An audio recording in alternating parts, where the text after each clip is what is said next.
El Ministerio Conéctate Jesús y Seminarios y Tutorías Jesús presentan desde Panamá, Puente del Mundo y Corazón del Universo la serie Feliz para Siempre, en el segmento La Biblia al Día.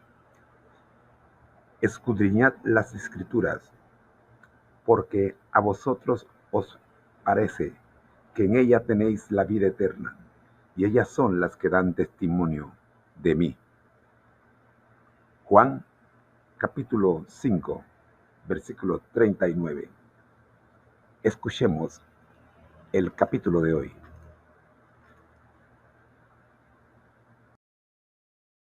Lectura de Mateo 4.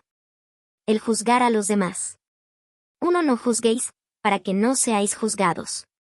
2. Porque con el juicio con que juzgáis, seréis juzgados, y con la medida con que medís, os será medido. 3. ¿Y por qué miras la paja que está en el ojo de tu hermano, y no echas de ver la viga que está en tu propio ojo? 4. ¿O cómo dirás a tu hermano, déjame sacar la paja de tu ojo, y he aquí la viga en el ojo tuyo? 5. Hipócrita, saca primero la viga de tu propio ojo, y entonces verás bien para sacar la paja del ojo de tu hermano. 6. No deis lo santo a los perros, ni echéis vuestras perlas delante de los cerdos, no sea que las pisoteen, y se vuelvan y os despedacen. La oración, y la regla de oro. 7. Pedid, y se os dará, buscad, y hallaréis, llamad, y se os abrirá. 8. Porque todo aquel que pide, recibe, y el que busca, halla, y al que llama, se le abrirá. 9. ¿Qué hombre hay de vosotros, que si su hijo le pide pan, le dará una piedra? 10. O si le pide un pescado, le dará una serpiente. 11. Pues si vosotros, siendo malos, sabéis dar buenas dádivas a vuestros hijos, cuanto más vuestro Padre que está en los cielos dará buenas cosas a los que le pidan.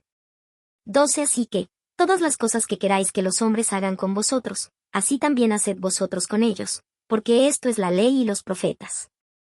La puerta estrecha.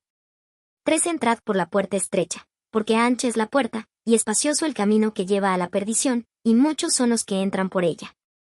14. Porque estrecha es la puerta, y angosto el camino que lleva a la vida, y pocos son los que la hallan. Por sus frutos los conoceréis. 15. Guardaos de los falsos profetas, que vienen a vosotros con vestidos de ovejas, pero por dentro son lobos rapaces. 16. Por sus frutos los conoceréis. ¿Acaso se recogen uvas de los espinos, o higos de los abrojos? 17. Así, todo buen árbol da buenos frutos, pero el árbol malo da frutos malos. 18. No puede el buen árbol dar malos frutos, ni el árbol malo dar frutos buenos.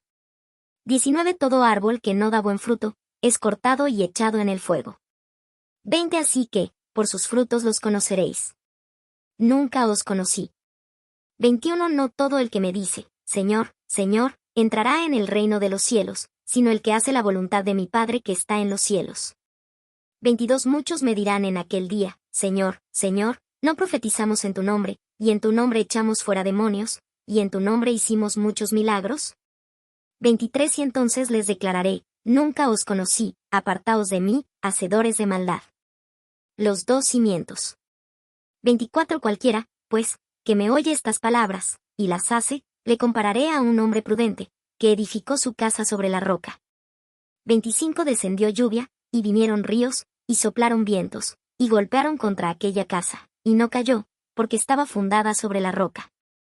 26. Pero cualquiera que me oye estas palabras y no las hace, le compararé a un hombre insensato, que edificó su casa sobre la arena.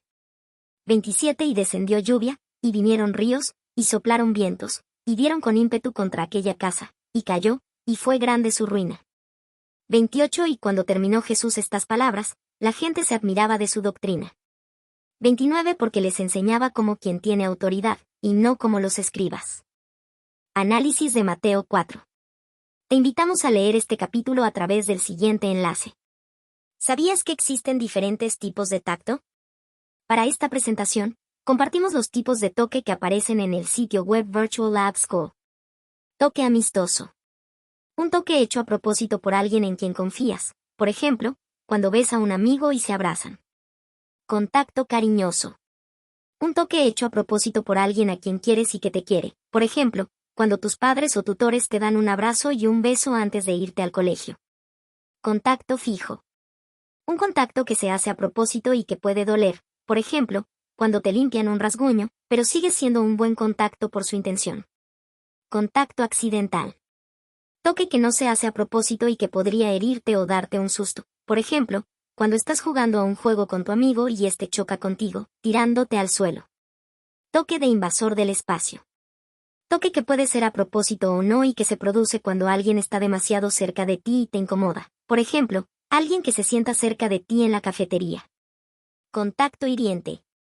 Un toque hecho a propósito que lastima tu cuerpo. Por ejemplo, alguien te empuja en el patio cuando estás en el recreo.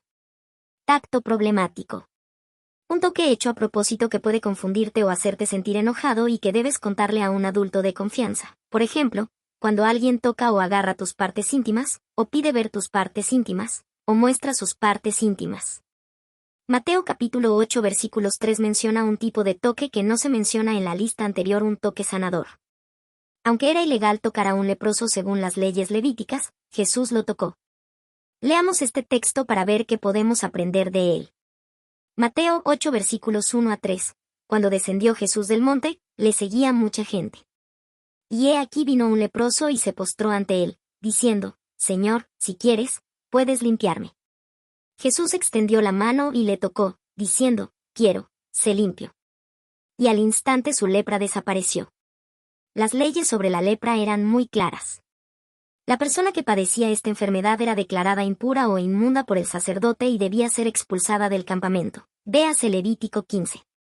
La persona que tocaba a un enfermo de lepra también era declarada impura y debía presentar una ofrenda por la culpa. Véase Levítico 5 versículo 3. Jesús sabía que tocar al leproso era contrario a la ley levítica. ¿Por qué tocó al leproso? Compartimos una cita del libro El deseado de todas las gentes, capítulo 27. Puedes limpiarme. EP 227, 228 y 231. Análisis de Mateo 4. Segunda parte. ¿Qué es la lepra? ¿Cómo era vista en tiempos de la Biblia? La lepra era la más temida de todas las enfermedades conocidas en el Oriente. Su carácter incurable y contagioso y sus efectos horribles sobre sus víctimas llenaban a los más valientes de temor. Entre los judíos, era considerada como castigo por el pecado, y por lo tanto se la llamaba el azote, el dedo de Dios. Profundamente arraigada, imposible de borrar, mortífera, era considerada como un símbolo del pecado. La ley ritual declaraba inmundo al leproso. Como si estuviese ya muerto, era despedido de las habitaciones de los hombres. ¿Cómo se diagnosticaba la lepra? ¿Cómo se trataba a una persona con la enfermedad? Cualquier cosa que tocase quedaba inmunda y su aliento contaminaba el aire. El sospechoso de tener la enfermedad debía presentarse a los sacerdotes, quienes habían de examinarle y decidir su caso. Si le declaraban leproso, era aislado de su familia, separado de la congregación de Israel, y condenado a asociarse únicamente con aquellos que tenían una aflicción similar. La ley era inflexible en sus requerimientos. Ni aun los reyes y gobernantes estaban exentos.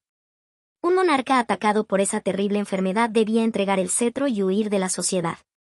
Lejos de sus amigos y parentela, el leproso debía llevar la maldición de su enfermedad. Estaba obligado a publicar su propia calamidad, a rasgar sus vestiduras, y a hacer resonar la alarma para advertir a todos que huyesen de su presencia contaminadora. El clamor de inmundo, inmundo, que en tono triste exhalaba el desterrado solitario, era una señal que se oía con temor y aborrecimiento. La única esperanza del leproso, ¿cómo lo trataría Jesús? Privado como se hallaba de todo trato con sus semejantes, ¿cómo podría presentarse al sanador? Y además, se preguntaba si Cristo le sanaría a él, se rebajaría hasta fijarse en un ser de quien se creía que estaba sufriendo un castigo de Dios, no haría como los fariseos y aun los médicos, es decir, pronunciar una maldición sobre él, y amonestarle a huir de las habitaciones de los hombres. Reflexionó en todo lo que se le había dicho de Jesús. Ninguno de los que habían pedido su ayuda había sido rechazado. El pobre hombre resolvió encontrar al Salvador. Aunque no podía penetrar en las ciudades, tal vez llegase a cruzar su senda en algún atajo de los caminos de la montaña, o le hallase mientras enseñaba en las afueras de algún pueblo. Las dificultades eran grandes, pero esta era su única esperanza. ¿Cómo reacciona el leproso cuando ve su única esperanza? El leproso es guiado hacia el Salvador. Jesús está enseñando junto al lago, y la gente está reunida a su alrededor. De pie, a lo lejos, el leproso capta algunas palabras de los labios del Salvador. le ve imponer las manos sobre los enfermos. Ve al cojo, al ciego, al paralítico y a los moribundos de diversas enfermedades levantarse sanos, alabando a Dios por su liberación. La fe se fortalece en su corazón. Se acerca cada vez más a la multitud reunida. Olvida las restricciones que pesan sobre él, la seguridad del pueblo y el temor con que todos lo miran. Solo piensa en la bendita esperanza de la curación. ¿Cómo reacciona la gente ante la presencia del leproso? Presentaba un espectáculo repugnante. La enfermedad había hecho terribles estragos. Su cuerpo decadente ofrecía un aspecto horrible. Al verle, la gente retrocedía con terror. Se agolpaban unos sobre otros, en su ansiedad de escapar de todo contacto con él. Algunos trataban de evitar que se acercara a Jesús, pero en vano. Él ni los veía ni los oía. No percibía tampoco sus expresiones de horror. Veía tan solo al Hijo de Dios.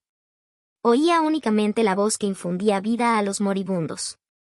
Por fin limpio. Acercándose con esfuerzo a Jesús, se echó a sus pies clamando, «Señor, si quieres, puedes limpiarme».